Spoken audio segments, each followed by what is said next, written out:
I hope you're excited now to start learning how to code in C#.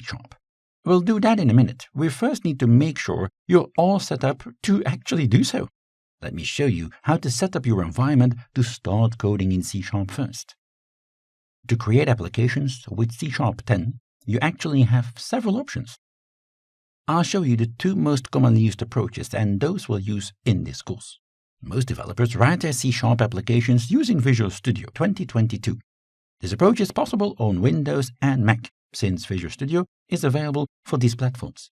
You can't use Visual Studio on Linux systems though. The second option to write our C# applications is using the .NET CLI and Visual Studio Code.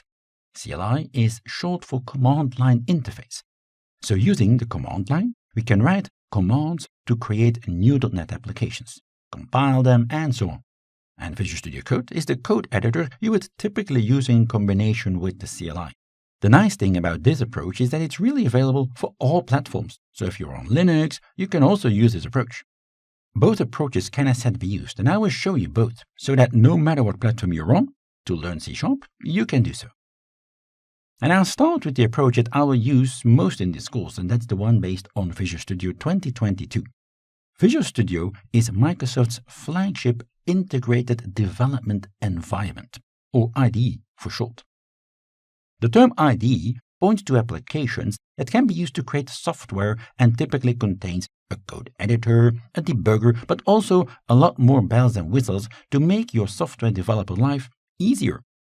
Visual Studio 2022 is a large application, but you don't have to know all the details to get started with it. I will show you just enough to get you on your way with it. There are several editions of Visual Studio available, different levels, let's say. First and foremost, to get started with C# development, you don't have to pay a dime. There's a free, fully featured edition of Visual Studio available called the Community Edition. And it is, yes, totally free. And yes, you can even create commercial applications with it. It is by no means a trimmed-down version of the other editions. On the contrary, it's a complete package that contains almost the same set of features as the other paid editions. We will use this version in this course.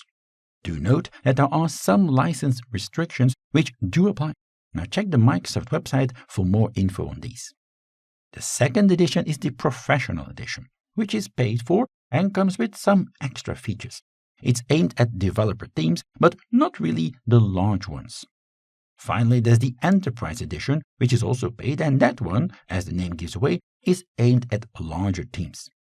Most important lesson here, we can use the Community Edition for free. Yay! Thank you, Microsoft.